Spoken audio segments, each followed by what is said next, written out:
नमस्कार दोस्तों, स्वागत है आपका एक बार फिर से मेरे YouTube channel biology for all पर। और मैं हूं आपका दोस्त अनुपम मिश्रा। जिन लोगों ने चैनल सब्सक्राइब कर लिया उनको धन्यवाद, और जो लोग इस चैनल पर नए हैं उनसे उम्मीद है कि वो लोग इस चैनल को सब्सक्राइब करेंगे, वीडियो को लाइक और शेयर करेंगे, और साथ साथ जो आपके कीमती सुझाव हैं उन सुझावों से भी हमें अवगत कराएंगे।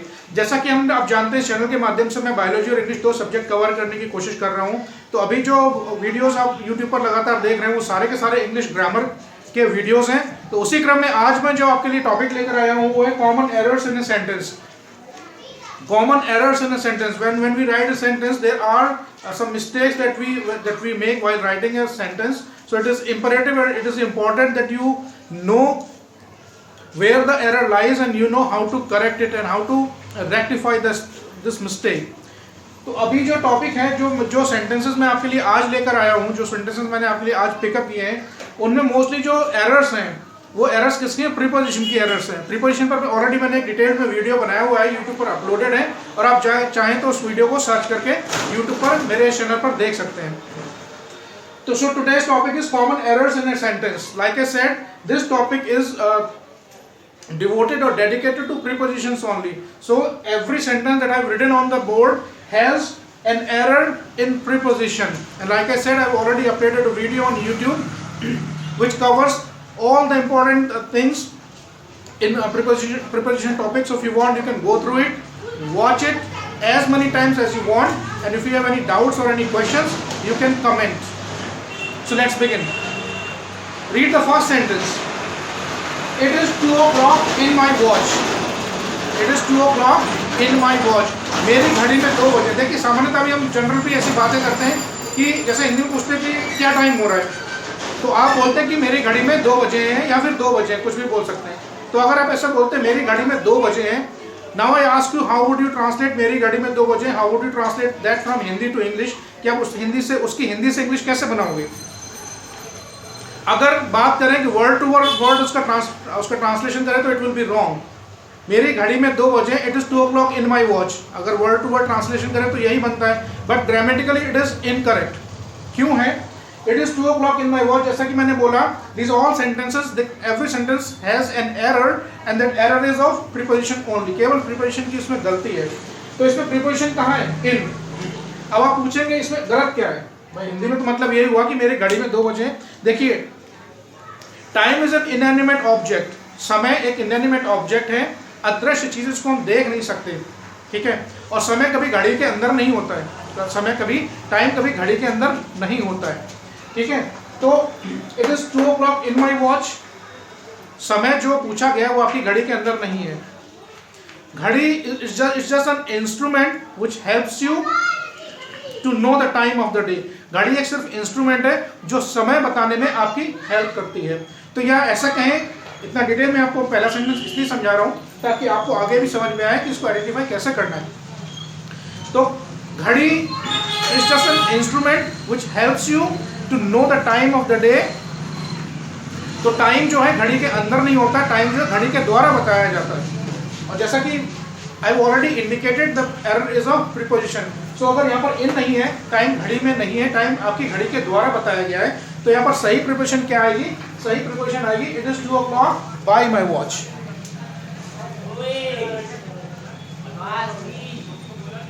It is 2 o'clock bye my watch. अब ये सेंटेंस करेक्ट हो गया। जो बच्चे खासकर छोटी क्लासेस में 3rd, 4th, 5th ऑनवर्ड्स और 10th तक की क्लास तक के बच्चे हैं, वो उस चीज़ को समझें। हो सकता है ये सब चीज़ें आपने ना पढ़ी हो, किसी ने ना पढ़ाई हो, या पढ़ी हो तो आप भूल गए हो, तो उसी का एक तरीके का रिवीजन भी है, साथ साथ रिवीजन भी है, और जो आपने सीखा है उसका थोड़ा सा और पॉलिश करना है। तो सही सेंटेंस क्या बना? It is 2 o'clock bye my watch. मेरी घड़ी के द्वारा 2 बजा बताया गया है। नेक्स्ट सेंटेंस पढ़ते हैं। सीमा इज मैरिड टू रमेश। सीमा की शादी रमेश से हुई है। अब तो देखने में तो सही लग रहा है, पढ़ने में तो ठीक लग रहा है। अब आप पूछें इसमें गलत क्या है?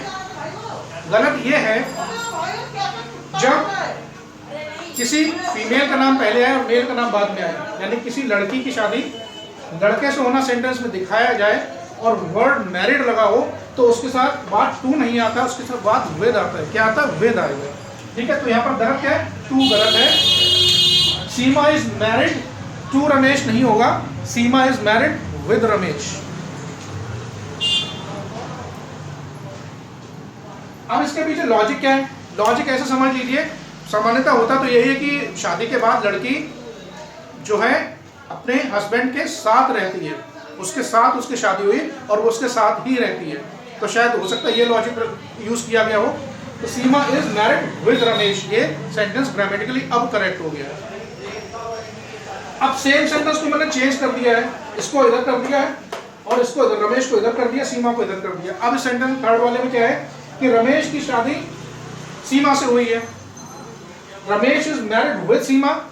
वैसे ठीक है सेंटेंस, हिंदी में बोलने में बिल्कुल ठीक है, लेकिन अगर ग्रामेटिकल एरर की बात करें, and when you know the fact the mistake is only of preposition, केवल प्रीपोजिशन की गलती है, तो आप समझ गए होंगे कि कौन सा प्रीपोजिशन गलत है, यहाँ पर विद गलत है।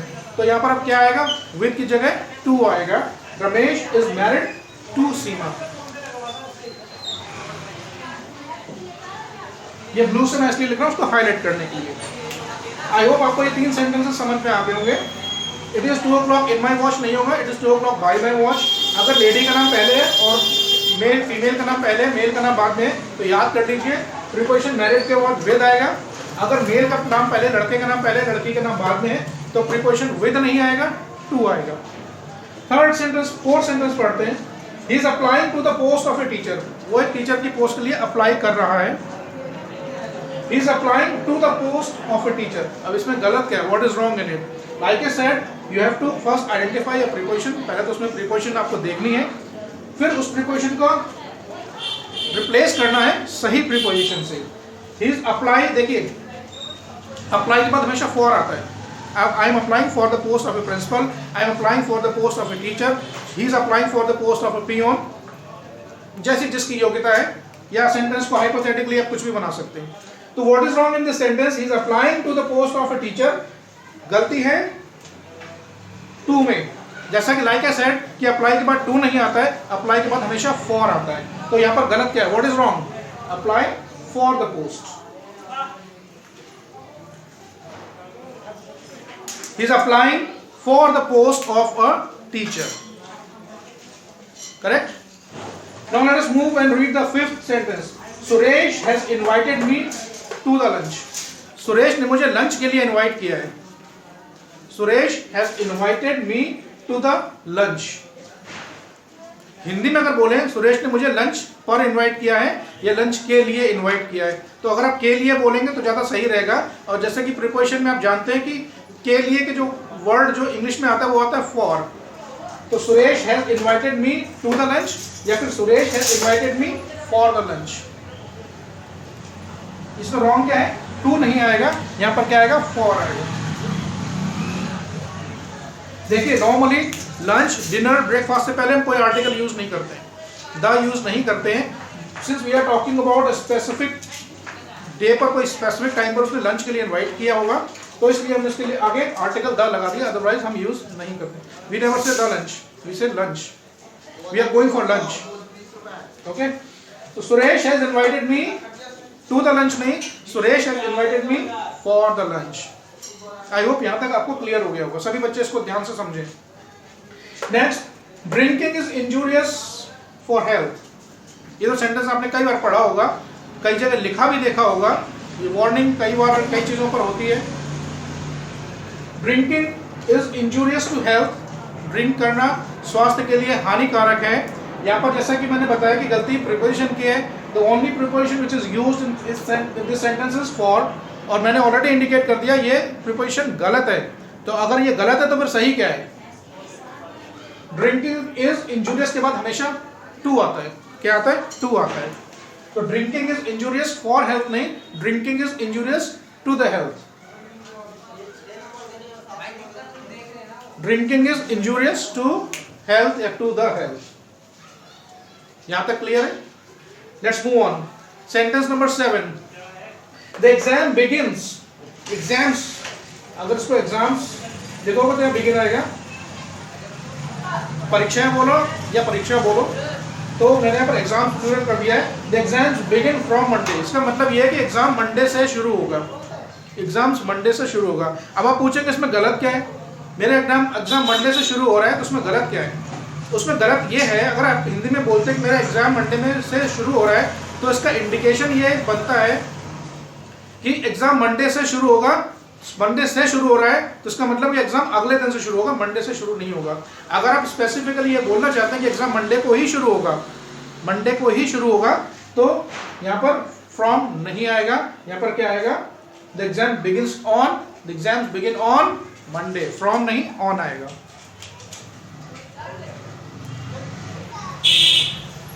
अगर आप स्पेसिफिकली ये बोलना चाहते हैं कि जो दिन मैंने मेंशन या किया है, जो डेट मेंशन की उसके बाद अगले दिन से वो चीज शुरू हो रही है, then you can use from, otherwise it is advisable that you always use on in these type of sentences. The exams begin on Monday, या इसका मतलब क्लियरली ये है कि एग्जाम मंडे को ही शुरू होगा। एग्जाम कब शुरू होगा?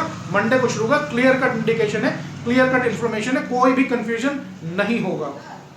बहुत सारे, अब जैसे ऑनलाइन क्लासेस चल रही हैं, आप सभी के मोबाइल पर टीचर्स की तरफ से मैसेज आते हैं, स्कूल की तरफ से मैसेज आते हैं कि कोई भी चीज़ जो शेड्यूल की गई है किस दिन से शुरू होगी, तो कई बार कंफ्यूजन होता है कि सर ने, मैम ने ऐसा मैसेज भेजा है, उस पर लिखा है this thing begins from this date, तो कई बार ये लगता है कि ये इस डेट को शुरू होगा या अगले दिन को। अगर आप ऑन लिखेंगे तो उसका क्लियर का मतलब है कि वो चीज़ उसी दिन शुरू होगी। Let's move on. He is week in mathematics. देखिए ये सेंटेंस में बहुत सारे बच्चे गलती करते हैं। इसमें गलत क्या है? हिंदी में बोला जाए तो वो गणित में या बहुत कमजोर है। मैथमेटिक्स को सामान्य भाषा में हिंदी में गणित ही बोला जाता है। वो गणित में बहुत कमजोर है या गणित में कमजोर है। हिंदी में तो सेंटेंस ठीक है, गलत क्या है? मैंने बताया प्रीपोजिशन की गलती है, लेकिन इस प्रीपोजिशन में आखिर गलत ऐसा है क्या? हिंदी में मतलब समझें कि वो गणित में कमजोर है। इन प्रीपोजिशन का यूज तब होता है जब कोई चीज किसी चीज के अंदर है, तो वो मैथमेटिक्स के अंदर तो नहीं है, किसी बात है, वो मैथमेटिक्स के अंदर है, मैथमेटिक्स के अंदर नहीं है। तो अब सवाल ये है, द क्वेश्चन इज कि if you replace in with some other preposition, what that preposition would be, वो प्रीपोजिशन आखिर होगी क्या? देखिए इस जहां पर भी सब्जेक्ट की बात होती है, यहाँ पर कोई भी आप सब्जेक्ट लिख दो, जहां पर भी सब्जेक्ट की बात होती है और ये आप कहना चाहते हैं कि ये स्टूडेंट इस सब्जेक्ट में वीक है या ये स्टूडेंट इस सब्जेक्ट में बहुत स्ट्रांग है और बहुत इंटेलिजेंट है, तो वहां पर प्रीपोजिशन इन नहीं आएगी, वहां पर हमेशा एट आएगी। क्या आएगी? Preposition at, preposition at. तो ही इज वीक एट, अगर आप बोल रहे हैं ऐसा तो उसको चेंज करिए। He is weak at mathematics, he is weak at SST, he is weak at science, he is good at mathematics, he is good at accounts. तो एट ही यूज होगा इस तरीके के सेंटेंस में। आई होप जो 8 sentences मैंने यहाँ पर लिखे, जिनको जो मैंने 1 to 1 एक्सप्लेन किया है, आपको समझ में आया होगा। चलिए आगे बढ़ते हैं, चलिए आगे बढ़ते हैं। Next sentence is number 9, Rakesh is standing on the door. Hindi में मतलब है राकेश दरवाजे पर खड़ा है, या कोई भी दरवाजे पर खड़ा है। राकेश एक मैंने नाम यूज कर लिया है। Rakesh is standing on the door, Hindi में मतलब है राकेश दरवाजे पर खड़ा है, या हिंदी में वैसे ही मतलब बोलते हैं दरवाजे पर कोई खड़ा है, तो आप इसको इंग्लिश में कैसे लिखेंगे? Someone is standing on the door, Rakesh is standing on the door, जो भी आप नाम यूज कर रहे हैं, नाउन या प्रोनाउन, तो वो हिंदी में तो मतलब ठीक है, लेकिन बात, since we are talking about English grammar, specifically preposition, and as I have already indicated, we are talking about only preposition errors. तो what is wrong in the sentence? Rakesh is standing on the door, Rakesh is standing on the door Hindi में मतलब ठीक है, लेकिन on the door कभी नहीं होता, क्योंकि दरवाजे के ऊपर आप नहीं खड़े हो सकते। कोई भी दरवाजे के ऊपर कैसे खड़ा हो सकता है? कभी आप ट्राई करके देखिए। तो what is wrong in it? Rakesh is standing, on नहीं यूज करेंगे, we will use at। क्या यूज करेंगे? at। राकेश दरवाजे पर खड़ा है, और someone is standing at the door, सब कोई दरवाजे पर खड़ा है। Okay, next, please write with blue ink only. When you go and you appear for an exam, you read the instructions, and many times you are instructed, when you read the instruction, you read a line which says that you are required to write with a particular blue or black ball pen, और जो भी pen है उस पे black से लिखना है या फिर ब्लू वाले इंक वाले पेन से लिखना है। ठीक है। तो what is wrong in it? इसका मतलब ये please write with blue ink only, कृपया केवल नीली स्याही वाले पेन से ही लिखें। What is wrong in it? गलत है। गलत क्या है? जब भी हम बात करते हैं ब्लू इंक, आप पूछेंगे कि इसमें गलत क्या है, तो बिल्कुल ठीक लग रहा है, ग्रामेटिकली ये गलत है, और इसमें गलत क्या है? प्रीपोजिशन गलत विद है, we have to replace with, लेकिन रिप्लेस किससे करेंगे आखिर? तो याद रखिए हमेशा इस तरह के सेंटेंस में इन आता है। कई लोगों के लिए चीज़ नई होगी, बच्चों के लिए, कि ये आप क्या बता रहे हैं। तो please write in blue ink only. आपके सामने अगर कभी क्वेश्चन पेपर मिले आपको कोई, उसमें से आप पढ़िएगा इंस्ट्रक्शन, और if you find this kind of instruction you read, you will see कि वहाँ पर विद नहीं आएगा, वहाँ पर इन आएगा। Please write in blue ink only, कृपया नीली स्याही से ही लिखें। Next, Amit sitting on a chair. Amit chair पर बैठा है। अब हिंदी में पूछे तो क्या गलत है? अमित चेयर पर बैठा, ठीक है भाई बैठा हुआ है, लेकिन उसमें गलत क्या है? हिंदी में तो ये बोलते हैं वो चेयर पर बैठा है। मैं बोलता हूँ इसमें प्रीपोजिशन ऑन गलत है, मैंने ऑलरेडी बता दिया था प्रीपोजिशन की एरर है, तो we have to replace on. Now the question is, if you replace on, then what is the preposition that you should use in this sentence? Amit is sitting on the chair. मैं पहले आपको थोड़ा समझा देता हूँ। आप अगर आप चेयर देखें तो मोस्टली चेयर में क्या होती है, साइड आर्म्स होती हैं, कई बार वो आराम वाली चेयर होती है जिसमें दोनों तरफ हाथ को रेस्ट रखने के लिए दोनों तरफ आर्म के लिए सपोर्ट के लिए बने होते हैं। कुछ और बड़ी चेयर्स होती हैं दोनों तरफ साइड में हाथ रखने के लिए होते हैं। तो मुझे ये बताइए कि how can you sit on the chair? आप चेयर के ऊपर कैसे बैठ सकते हैं? आप बैठते हैं तो चेयर पे कहाँ बैठते हैं? चेयर के ऊपर जाकर बैठते हैं? चेयर के ऊपर तो नहीं बैठते हैं, चेयर में बैठते हैं जाके। सबके घर में चेयर होती है, कॉमन सी चीज़ है। तो गलत क्या है? ही सिटिंग ऑन ए चेयर और ही सिटिंग इन ए चेयर। जैसा कि अगर मैंने एक्सप्लेन किया और उस एक्सप्लेन को के हिसाब से तो यहाँ पर इन आना चाहिए, और grammatically this is correct. Again I am showing, बहुत सारे बच्चों के लिए चीज़ बिल्कुल नहीं हो सकती है कि उन्होंने हो सकता ना पढ़ा हो, या पढ़ा भी होगा वाइल रीडिंग बुक और something, they might not have paid attention to it. हो सकता है वो ध्यान ना दिया उन बच्चों ने। तो ध्यान रखिए आगे से हमेशा, whenever you ask to identify an error in a sentence like this wherein it is mentioned that someone is sitting in a chair or on a chair लिखा है, तो you will press on with in। आप on को हटा के in लगाएंगे कि वो चेयर के ऊपर आप नहीं बैठ सकते। Clear? Next, the birds are sitting on a tree। चिड़िया पेड़ पर बैठी हैं। हिंदी में तो बिल्कुल ठीक है, चिड़िया पेड़ पर ही बैठती हैं। अब again the same question arises, how can bird sit on the chair? अगर ऑन अ ट्री मान लीजिए कि पेड़ है, अब मुझे बताइए कि चिड़िया पेड़ पर कहाँ बैठ सकती है? पेड़ का ऊपर तो ये हो गया ना। ऑन तो प्रीपोजिशन हम तब यूज करते हैं जब कोई चीज किसी चीज के ऊपर रखी हुई है और उसको टच कर रही है। When someone is on someone is kept on something and it is both the surfaces are touching each other. दोनों सरफेस एक दूसरे पर टच कर रही हैं और कोई चीज किसी चीज पर रखी हुई है, तब हम प्रीपोजिशन ऑन यूज करते हैं। तब हम प्रीपोजिशन ऑन यूज करते हैं। Like the pen is on the table. Pen जो है टेबल के ऊपर रखा हुआ है। लेकिन यहाँ केस में मैंने आपको डायग्राम से समझाने की कोशिश की है कि बर्ड्स तो चेयर तो बर्ड्स है वो पेड़ के ऊपर जाके कैसे बैठ सकते हैं। So now the question is, if on is wrong, अगर ये ऑन गलत है तो यहाँ पर सही क्या आएगा? पेड़ में बहुत सारी ब्रांचेस होती हैं, तो बर्ड्स कहाँ बैठती हैं? इन ब्रांचेस में बैठती हैं। कहाँ बैठती हैं? इन ब्रांचेस में बैठती हैं। तो पेड़ के ऊपर तो नहीं बैठी जाके, पेड़ के अंदर जाके बैठी, तो यहाँ पर क्या आएगा? इन आएगा। हो सकता है अभी भी बहुत सारे लोगों को कंफ्यूजन हो, but still if you have any question और any doubt you can write in the comment section. In a tree, इसको याद कर लीजिए। जिन बच्चों ने पहली बार इस तरीके का सेंटेंस पढ़ा है इसको याद कर लीजिए। कॉम्पिटिटिव एग्जाम्स के लिए भी बहुत इंपॉर्टेंट है। It is very important that you know all these preparations and most importantly how to use them correctly to get good marks and get selected in the exams that you are preparing for so many months. Next, I cut a mango with a sharp knife। मैंने एक तेज चाकू से आम को काटा। Preposition कौन सी गलत है? इसमें एक ही प्रीपोजिशन यूज हुई है बाय। तो अब गलत क्या है? देखिए जब मैंने प्रीपोजिशन पढ़ाई थी, आपने खुद भी पढ़ी होंगी, तो जब भी बात हम इंस्ट्रूमेंट की करते हैं, whenever we talk about instruments, जहाँ पर भी इंस्ट्रूमेंट का यूज होता है, we always use preposition with before an instrument। Pen भी एक इंस्ट्रूमेंट है, नाइफ इंस्ट्रूमेंट है, प्लास इंस्ट्रूमेंट है, स्क्रू ड्राइवर इंस्ट्रूमेंट है, बहुत सारे इंस्ट्रूमेंट्स हैं। तो with all kind of instruments that we always use preposition with, not by। चाकू के द्वारा नहीं, चाकू से, चाकू की सहायता से मैंने एक आम को काटा। तो यहाँ पर अगर with नहीं आया, by नहीं आएगा, तो फिर क्या आएगा? यहाँ पर आएगा with। I cut a mango with a sharp knife।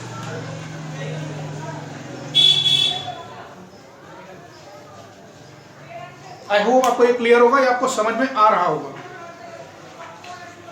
Next, he is writing a letter by a pen। अगर आपको ऊपर वाला सेंटेंस समझ में आ गया तो नीचे वाला भी you will be able to identify the error very easily।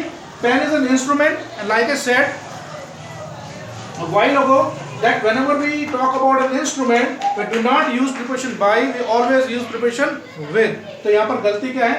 by a pen नहीं होगा, यहाँ पर क्या होगा? with a pen.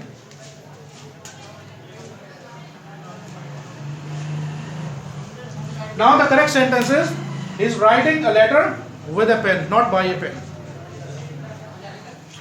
All right. Next, let's move on. India lost the match with 2 wickets. Bharat 2 wicket से मैच हार गया. भारत 2 विकेट से मैच हार गया. Not referring about any specific match. I am just making a general statement. India lost the match with 2 wickets. India 2 wicket से match हार गया. यहाँ पर गलत क्या? What is wrong? Like I said, preposition गलत तो with. तो with को हमें replace करना है. तो यहाँ पर क्या आएगा? बहुत easy है. By 2 wickets. India lost the match by 2 wickets. Bharat 2 wicket से मैच हार गया. Clear? Next, many of us believe God. हम में से बहुत सारे लोग भगवान को या भगवान पर या भगवान में विश्वास करते हैं. मैंने 3 बातें बोली. हम में से बहुत सारे लोग भगवान पर विश्वास करते हैं या भगवान में विश्वास करते हैं. सेंटेंस तो सही बनेगा. इसमें बेसिकली क्या है कि प्रीपोजिशन स्किप कर दी गई है, यूज नहीं की गई है, तो हमें एक प्रीपोजिशन अपनी तरफ से यूज करनी पड़ेगी. तो many of us believe on God, ये सही रहेगा, या many of us believe in God? आप सोच कर बताइए. यहां पर आएगा many of us believe in God. हम में से बहुत से लोग भगवान में विश्वास करते हैं. बहुत से लोग हम में से बहुत से लोग भगवान में विश्वास करते हैं. आई होप आपको ये 16 समझ में आई होंगी. इसके बाद अभी आगे बढ़ते हैं. चलिए आगे बढ़ते हैं. Let's move on. Sentence number 17. I open an account in SBI recently. मैंने बहुत अभी हाल फिलहाल में SBI में एक अकाउंट खोला है. गलत क्या है इसमें? मैंने किसी एक पर्टिकुलर बैंक में एक अकाउंट खोला है. गलत है इसमें preposition in. Since we are talking about prepositions only. I open an account in SBI bank recently. यहाँ पर कौन सी प्रीपोजिशन गलत है? यहाँ पर प्रीपोजिशन इन गलत है. हमेशा अकाउंट विद द बैंक होता है, इन द बैंक नहीं होता. Okay. When you open an account, you open an account with the bank. आप बैंक के साथ खाता खोलते हो. कहा यह जाता है बैंक में खाता खोला है. तो I opened an account with SBI bank, जो भी बैंक है. Next is where is my. यहाँ तक तो क्वेश्चन ये 17 नंबर तक सारी की सारी जो गलतियां हैं प्रीपोजिशंस की थी. अब जो नेक्स्ट हम पढ़ेंगे 18 से लेकर 22 तक, ये सारे मिक्स्ड हैं. इसमें कोई भी गलती हो सकती है. इसको हमें पढ़ना है और समझना है. Next, where is my trouser. मेरा पैंट कहाँ है? ट्राउजर्स को पैंट बोलते हैं. अब इसमें गलती कहाँ है? इसमें एक नहीं, देयर आर 2 मिस्टेक्स. मिस्टेक पहली क्या है? अगर आपने नाउन्स को पढ़ा होगा, सिंगुलर नाउन और प्लूरल नाउन को पढ़ा होगा अच्छी तरीके से, you will be able to understand कि we never say trouser, it is always trousers. But in common language, in colloquial language का मतलब होता है आम बोलचाल की भाषा, चाहे वो हिंदी हो या फिर English. So whenever we speak in English, we do not pay much attention to English grammar. According to English grammar, we never write trouser because trouser हमेशा equal part में pair होता है. जैसे spectacles लिखते हैं हमेशा trousers लिखा जाता है. scissors लिखते हैं, tongs जिसको चिमटा बोलते हैं.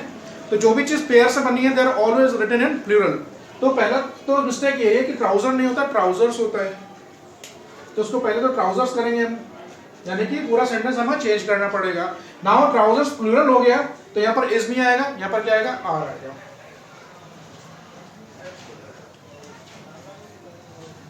You may find it odd when you say a sentence like this, where are my trousers? People may look at you as if you are speaking something wrong, but grammatically you are absolutely right. When you say where are my trousers, grammatically बिल्कुल ठीक है. Where is my trouser नहीं होता, grammatically वो बिल्कुल incorrect है. Similarly, next sentence, the sceneries of Goa are very fascinating. Goa के जो दृश्य है बहुत ही fascinating है, बहुत ही शानदार है. अब इसमें गलती क्या है? इसमें प्रीपोजिशन की गलती नहीं है, इसमें गलती है नाउन की. Like I said, singular noun और प्लूरल नाउन पर भी मैंने एक डिटेल में वीडियो बनाया हुआ है, यूट्यूब पर ऑलरेडी अपलोडेड है. You go and you watch it. देखो इसमें गलती क्या है? इसमें गलती क्या है कि सीनरी हमेशा सिंगुलर होती है. सीनरी को हमें कभी भी सीनरीज नहीं लिखती, इट्स ऑलवेज सीनरी, दृश्य. तो अगर सीनरीज को सीनरी लिखेंगे, आर आई इसको हटाइए, इसको सीनरी कीजिए. अगर ये सिंगुलर हो गया तो यहाँ पर आर नहीं आएगा, यहाँ पर इज आएगा. अब ये सेंटेंस पूरी तरह ठीक हो गया। The scenery of Goa is very fascinating. Scenery का प्लूरल सीनरीज कभी नहीं होता, सीनरी ही रहता है हमेशा, चाहे वो सिंगुलर हो, क्योंकि दृश्य जो है प्लूरल नहीं होता है। नेक्स्ट, आई गेव हिम मैनी एडवाइसेस। मैंने उसको बहुत सारी एडवाइस दी। आप ये कहना चाह रहे हो कि मैंने उसको मल्टीपल टाइम्स एडवाइस दी, या एक के बाद फ्रीक्वेंटली बहुत सारी उसको सलाह दी, उसने मानी या नहीं मानी वो एक अलग चीज़ है। इसमें गलत क्या है? अब इसमें गलती है नाउन की। Like a set, singular noun और प्लूरल नाउन ये समझना बहुत जरूरी है। There are so many nouns which are always in singular and there are so many nouns which are always in plural, and there are so many nouns which are actually singular but they are written as plural. Like mathematics singular है, plural लिखा जाता है। Physics singular है, plural लिखा जाता है। Accounts, economics, ये सारे सिंगुलर नाउन है लेकिन प्लूरल में लिखे जाते हैं। तो where is the mistake? Advice का प्लूरल नहीं होता है, there is no plural of advice. तो इसको हमने कर दिया एडवाइस। अब इसको मैनी को कहाँ ले जाएं? तो इसको आप कैसे बनाएंगे? थोड़ा सा ट्रिकी हो सकता है।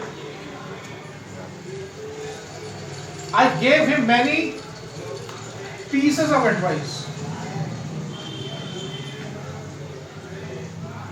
कैसे? इसलिए कि हम एडवाइस का प्लूरल तो बना नहीं सकते, वो गलत हो जाएगा grammatically. So we have to say I gave him many pieces of advice. थोड़ी थोड़ी करके जैसे भी दी, कई बार मैंने उसको बहुत सारी एडवाइस दी। तो इसको हमेशा आप ऐसे ही लिखेंगे। ये क्लियर हो गया? Next, let's move on to next. अगले सेंटेंस की तरफ बढ़ते हैं। I bought 4 breads today. मैं 4 ब्रेड खरीद कर लाया। ठीक है, हिंदी में तो ठीक है ना, मैं आज 4 ब्रेड लेके आया। लेकिन आप सोचिए कि जब आप when you go to market, do you really buy bread or you buy a packet of bread? You either buy 1 packet, 2 packet, 3 packet or as many packets as you want. ऐसे खरीदते हो। और you buy pieces of bread. breads अगर single बिक रही है, एक एक करके बिक रही है, तो आप उनके पीसेस खरीदते हो या फिर पैकेट्स में खरीदते हो। ऐसा ही खरीदते हो, पैक की हुई खुली तो लाके लेके नहीं आते हो एक ब्रेड। एक एक करके आपने खरीदी और थैले में रखी लिया नहीं। So you either by pieces of breads और पैकेट्स ऑफ ब्रेड्स, दो ही चीज हो सकती है। अब इसमें गलत क्या है? ब्रेड का प्लूरल नहीं होता, there is no plural of bread. Bread is always written as singular. अगर उसको आपका प्लूरल बनाना है, आप ये बताना चाहते हैं कि मैंने एक से ज्यादा ब्रेड खरीदी, तो यू इधर से पैकेट्स ऑफ ब्रेड और यू से पीसेस ऑफ ब्रेड। अब आपको समझ में आ गया होगा कि रॉन्ग, गलती कहां पर है। So I bought 4 packets of bread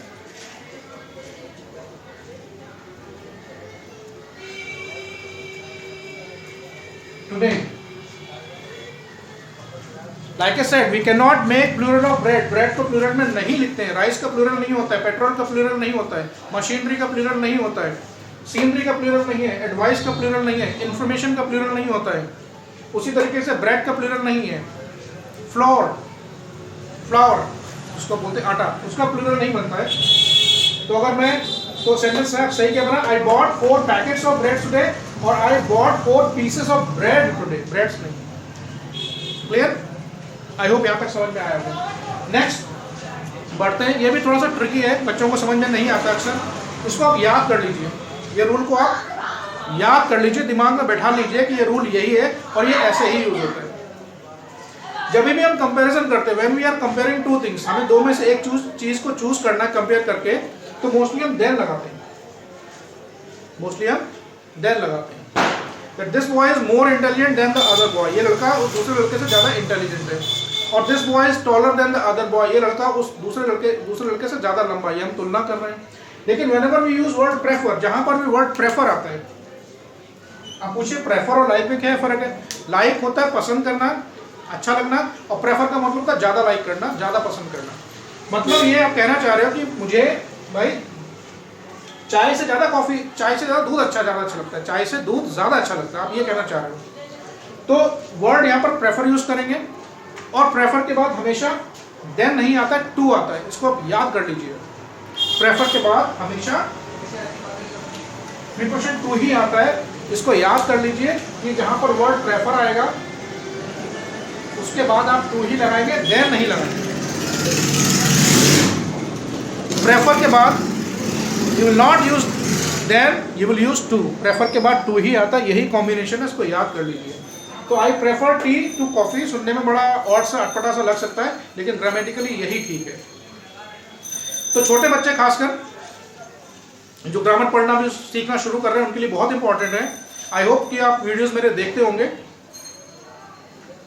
तो जहां पर भी वर्ड प्रेफर आएगा we will always use to, than नहीं यूज करेंगे।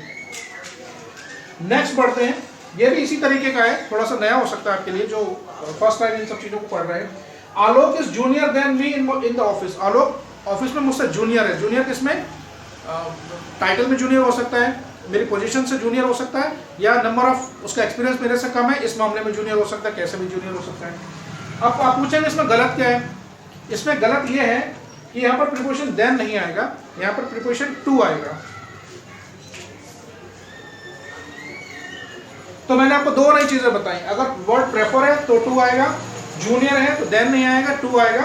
इसका थोड़ा सा भी मैं डिटेल में एक्सप्लेन कर देता हूं। लास्ट जो सेंटेंस है, he lives in कालकाजी, इसमें क्या गलत है? अगर आपने प्रीपोजिशन पढ़ी होंगी then you should know कि when we talk about mohallas, town और फिर विलेज या फिर particular area, we never use preposition in, we use preposition at. At जो है महानगरों के लिए, बड़े शहरों के लिए, कंट्रीज के लिए आता है। तो यहाँ पर गलत क्या है? he lives in कालकाजी नहीं, he lives at Kalkaji. I hope आपको ये समझ में आया होगा। ये तो बहुत बेसिक सी चीज़ है। अच्छा, जो ये चीज़ मैं आपको बता रहा था, ये जूनियर वाला, इसको थोड़ा सा मैं और थोड़ा सा एक्सटेंड कर देता हूँ यहाँ पर आपकी समझ के लिए।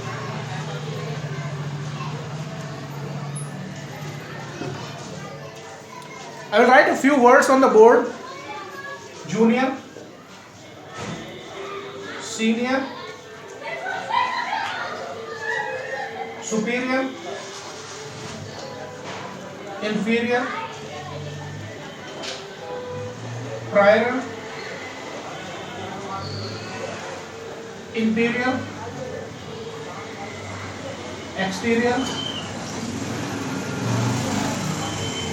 posterior, senior, junior, superior, inferior, prior, interior, exterior. Interior का मतलब अंदर की तरफ, एक्सटीरियर का मतलब बाहर की तरफ, पोस्टीरियर का मतलब आगे, एंटीरियर, एंटीरियर का मतलब किसी का आगे का हिस्सा, पोस्टीरियर का मतलब किसी का पीछे का हिस्सा, इंटीरियर का मतलब इनसाइड, एक्सटीरियर का मतलब आउटसाइड, जूनियर मतलब अभी आपको एक्सप्लेन किया, सीनियर एज में भी, टाइटल में भी, पोजीशन में भी बड़ा हो सकता है, सुपीरियर इंफीरियर क्वालिटी के लिए यूज होता है, और प्रायर का मतलब पहले। With all these words we never use them, we always use to. उसको आप याद कर लीजिए। आई होप आपको जितना भी मैंने सब ये एक्सप्लेन किया बोर्ड पर, आप उसको अच्छी तरह से पढ़ेंगे, समझेंगे। But still if you have any doubt, if you have any questions in your mind, specially students जो मिडिल क्लासेस में पढ़ रहे हैं, और खासकर जो कॉम्पिटिटिव एग्जाम्स की तैयारी भी कर रहे हैं, if you have any doubts, please do write in the comment section. And those who have not subscribed the channel, I urge them to subscribe my channel because it will help me a lot in future. Please like the video, share it as much as you can. Thank you very much for being connected. Have a nice day. Thank you.